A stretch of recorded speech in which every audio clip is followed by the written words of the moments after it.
here's the big question. You're interested in value investing and valuing and evaluating businesses on a deep level, but you don't know how, even after researching for hours, probably dozens of hours, hundreds of hours on the internet, and because nobody else shows you how to do it. This podcast has all those answers and much more about value investing and finance. My name is Jason Rivera. Welcome to Value Investing in Your Car. Hey, Jason here. In today's episode of Value Investing in Your Car, of course, we're going to talk about the coronavirus and how this can, possibly will, might affect you in the future. Before we get to that, though, I need to let you know this series is available as a podcast anywhere in the world for free on all major podcasting platforms: Stitcher, SoundCloud, Anchor, iTunes, Spotify, and more.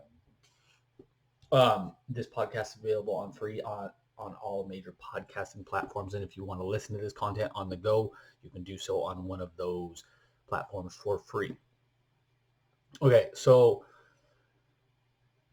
this coronavirus stuff has been brewing for the better part of, started December, January, so 2.5, 3 months now.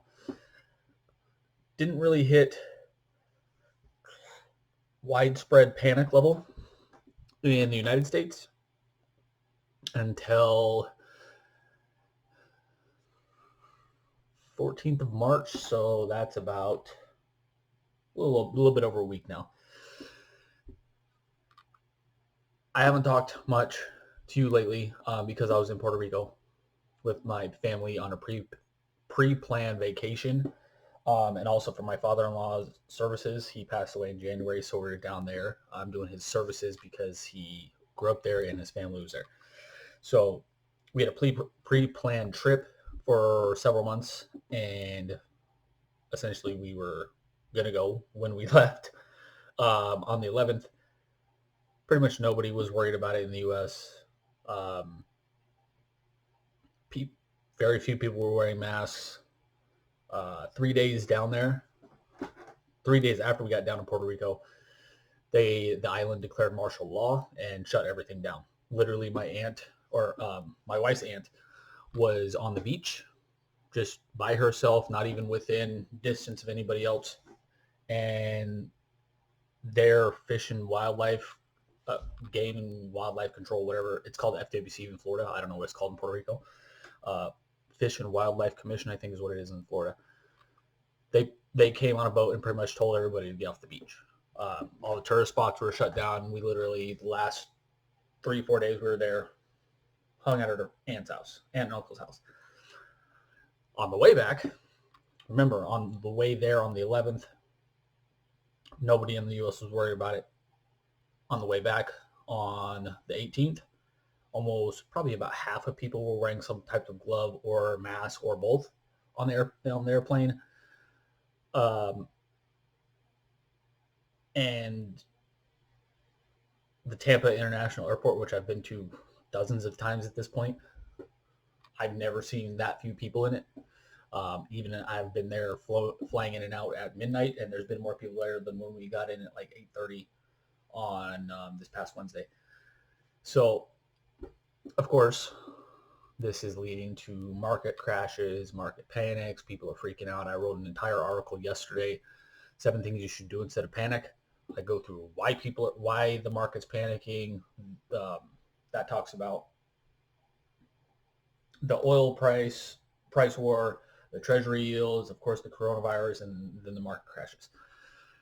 I tell you in that article all about those things, and also the 7 things you should do instead of panic. You can read that above or below this video. I'm not going to get into that stuff today because, again, I wrote I think it's 22 pages, including the pictures article. So 6,000 to 7,000 words. So there's a lot of content in there. And if you're worried about it, if you're worried about the market, if you're worried about your portfolio, go read that blog post.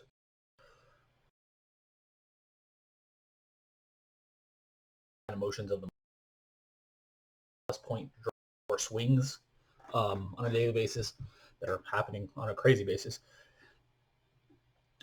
fast basis, in the last month and a half or so. It also help you if you're worried about the coronavirus in real life, which you at this point probably should be. In terms of how this affects you as a value investor or a finance person or somebody who is invested in the market or somebody who has a retirement portfolio or any of these things, that's what I want to talk about today. So let's hit these one by one. If you have a retirement portfolio and you're getting ready to retire within next year, this sucks for you. It really does. I mean, there's no ifs, ands, or buts about it. If you're getting ready to retire within the next year, it sucks. You've probably seen your retirement funds drop by 30 to 50%, depending on what you're in. And there's no way probably to recoup that money within the next year. Unless there's some kind of miraculous turnaround and this virus is cured within the next couple of months and the stocks just kind of skyrocket from here, you're probably not going to get your money back within next year. So for you, it sucks. You might have to work an extra couple years maybe to recoup that money. You might have to make some sacrifices. You might have to figure something out to get that money kind of back. You might have to adjust your lifestyle, all that kind of stuff. For everybody else, in terms of the market, this in the grand scheme of things, 20, 30, 40, 50 years, this isn't a big deal.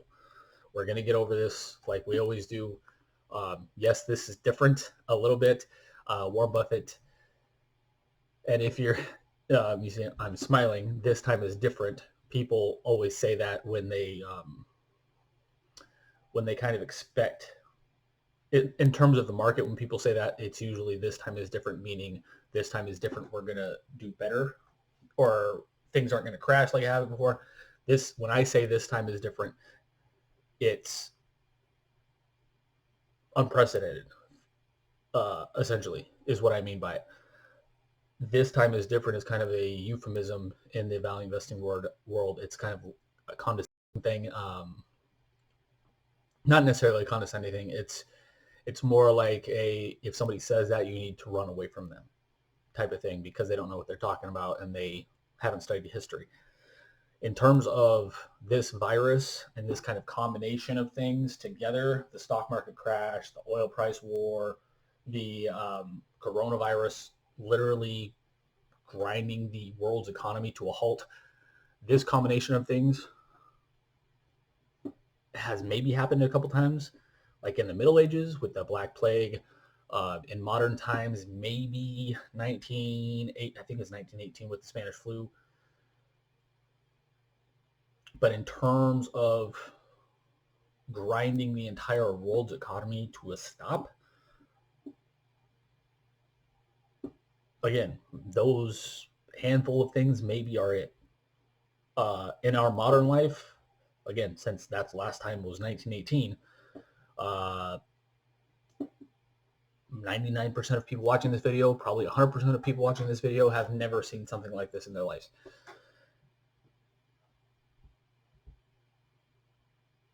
I've studied world history. I've studied financial history. I don't remember ever reading, and I've studied history all the way back to the Roman period and before that, all the way up to the modern day. I don't ever remember reading about a world economy kind of crumbling, or not crumbling, but grinding, just completely stopping due to anything. World War I, World War II, it didn't. In Europe, yes, in Europe, it did. Worldwide, it did not. Spanish flu, I don't remember reading anything about the entire economy just kind of stopping. I know it was really bad in terms of the number of deaths, but in terms of the economy just stopping, I don't think that did. Again, my memory might be failing me here, but I don't remember anything kind of on this level. So what does that mean for everybody else in terms of, we talked about the retirement people, it sucks for you. It really does. I'm usually an optimistic person. I am a very optimistic person, but for you, it sucks. You're going to have to make some sacrifices, life changes. What about everybody else? Frankly, we don't know what's going to happen. Again, in world history, this is why I was talking about this. I don't think we've ever seen something like this or something affect or the world's economy like this to this scale. We don't know if it's going to last 1 month worldwide, if it's going to last 6 months, if it's going to last 18 months. I saw an article from, I think it was the New York Times, got a hold of a internal White House document from the Trump White House, and their internal kind of plans.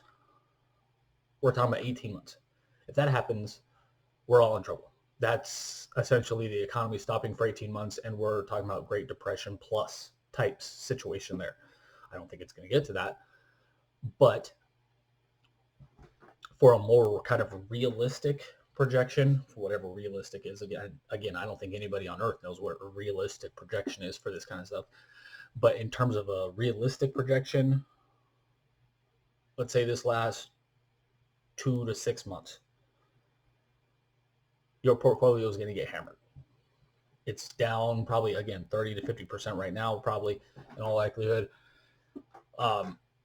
If this lasts for another 2 to 6 months and most people can't go to work, can't go to sporting events, can't go to restaurants, can't go to malls, can't go to movie theaters, your portfolio is going to get hammered.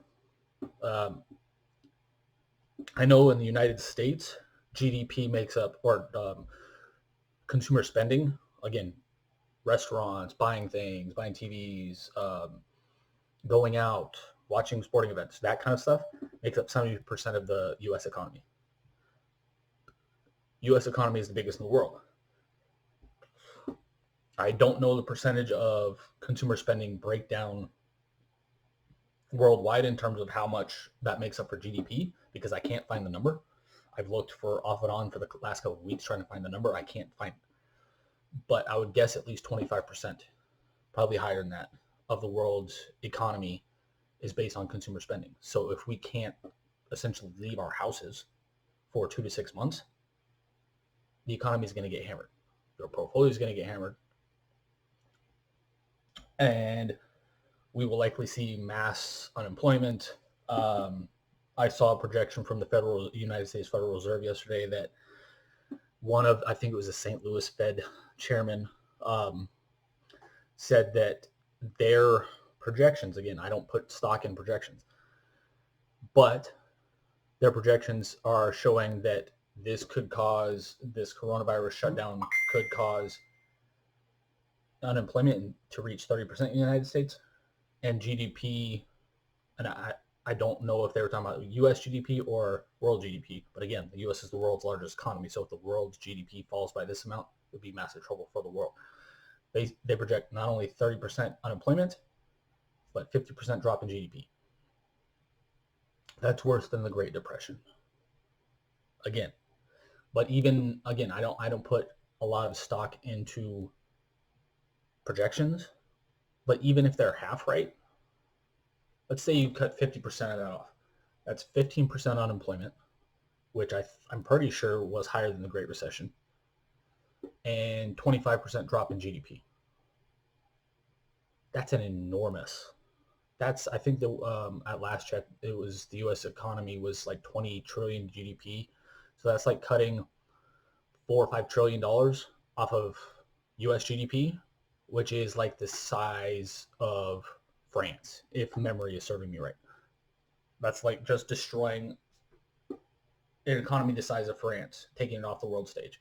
This will affect us all in a really negative way. Again, portfolios will be hammered, mass unemployment, probably shortages in supplies and food and toilet paper. I don't get that. All that kind of stuff. Your portfolio will be hammered. Again, I'm an extremely optimistic person. I don't think it's going to come to that. If it does, I want to warn you that your portfolio is going to be hammered. Probably, or definitely a lot more than it already has been. And again, it's probably already down 30 to 50% at this point, depending on what you're in. So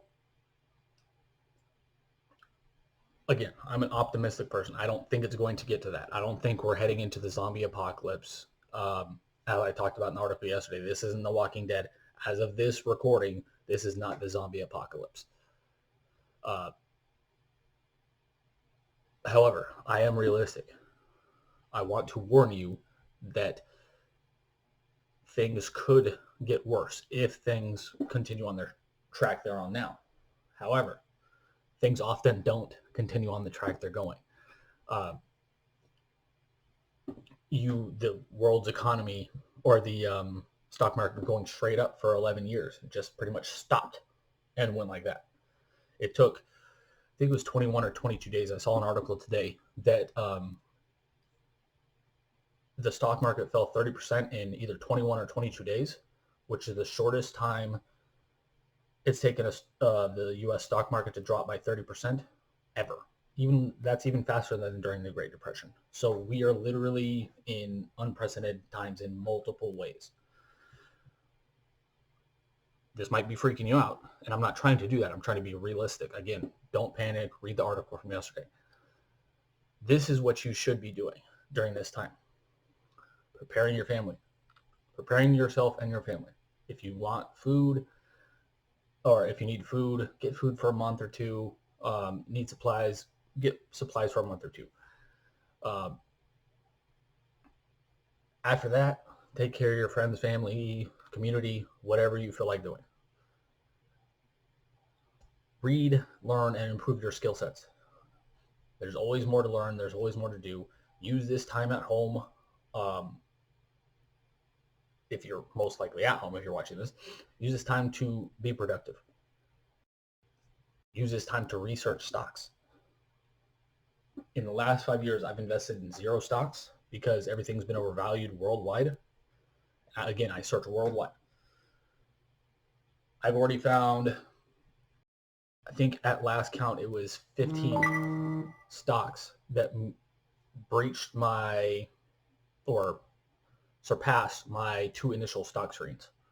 My 2 preliminary analysis stock screens, or not stock screens, my 2 preliminary analysis checklists that I use to kind of weed out terrible companies. I've already found 15 that surpassed that. I've found 0 that have surpassed that in the last 5 years. 0. Stocks are on sale. So if you have capital, now is the time possibly to deploy it. Should you keep capital in reserves for either emergency situation or as ammunition to buy a great situation or great investment if it comes up or things even crash even worse? Yes, absolutely. But you should be researching and looking to invest in stocks right now too. Potentially real estate, although takes longer to kind of gauge because prices don't move as fast on the real estate market. Reassess your current portfolio. Have you invested in something that's terrible? Or have you invested in something that was good and now it's terrible? Should you get rid of something? If you find something better while you're researching stocks, should I sell something that's not as good? Do all these kind of things. Again, I go over most of this or even more of this in the post yesterday, so read that post. But be prepared, improve yourself and your situation and your family and whatever, and research stocks. We will get through this. We will get through this. We, as humans, always seem to get through things that are tough. And again, this isn't on the level of Spanish flu. We're not losing 60 million people as of this recording. Not even close to that. But it's still hard. A lot of people are going to lose their jobs. A lot of people are going to possibly default on their mortgages. A lot of people are going to go, their kids, they're not going to be able to feed their kids as well. Things are going to get hard. So have capital, have cash, raise cash, sell things if you need to. Have cash. Get ready for opportunities because they're coming. The market will, again, unless this turns into the zombie apocalypse, which as of this recording, it hasn't. the world's economy will improve at some point. It might take 2 months. It might take 2 years. We don't know. Nobody knows. But the economy will improve. The stock market goes up over time. Pretty much in the entire history of the world, or ever since stock markets have been invented, at least. Why? Because more people on Earth, we become more productive, and we produce more stuff, and we buy more stuff. The stock that will continue happening again, unless their zombie apocalypse comes. This is an opportunity to learn, improve, reassess, reconfigure, buy potentially, search for opportunities, spend time with your family, learn a skill, help other people, all this kind of stuff. So in light of the helping people comments, first I apologize for not being kind of available over the last 2 weeks while this craziness started happening. But again, I was down in Puerto Rico with limited internet for my father-in-law's services. So I wanted to be available for you to make content and to talk about this kind of stuff and not panicking and what you should and shouldn't be doing, all that kind of stuff. But that'll be coming. Next couple weeks, next couple months, we're going to be doing free informational videos like this, as always, probably Facebook Lives, YouTube Lives, probably masterminds for free. I want to help as many people as possible, because when people are panicking, and people are panicking worldwide, they make bad decisions and they get taken advantage of, especially in the financial market where there is a lot of untrustworthy people. I want to help as many people as I possibly can with this kind of content, potentially investing money for them, finding opportunities for them, courses, all this kind of stuff, books, all this kind of stuff. So we're going to try to help as many people as we possibly can here over the next couple weeks, couple months, who knows. We're going to be doing even more to help you and kind of get through this, especially now that people are going to be home. Again, free webinars, most likely, free masterminds. Me and my team are trying to set all this up right now to get as many people as we possibly can in these things. So again, so we can help you, and not only help you learn skills and knowledge and how to take advantage of opportunities and how to have the right mindset of a value investor, but also, frankly, just to take your mind off of stuff. If you're stuck at home all day and you have kids especially, and you can't leave the house, you might get a little stir crazy. So we're going to be here also for that as well. So thanks for watching. Thanks for being here. Stay safe. Yeah, and prepare. Don't panic, but prepare. Thanks for watching. Have a great day. If you're watching on YouTube, make sure to like, love, share, subscribe, hit the notification bell so you're notified anytime we're releasing a video. If you were listening on the podcast, make sure to do the same stuff. Like, share, subscribe, retweet, whatever. We greatly appreciate it. And hope to talk to many of you soon. And I hope to help you during this crazy time. So to kind of sum up, Warren Buffett, who is 89 years old, has said he's never seen something like this before. So, but we'll get through it, and we're here to help. So let us know if there's anything we can do, if there's any resources you were looking for, if there's anything you want to learn. Let us know in the comments below, and we'll try to take care of you. So thanks a lot. Have a great day. Talk soon. Bye.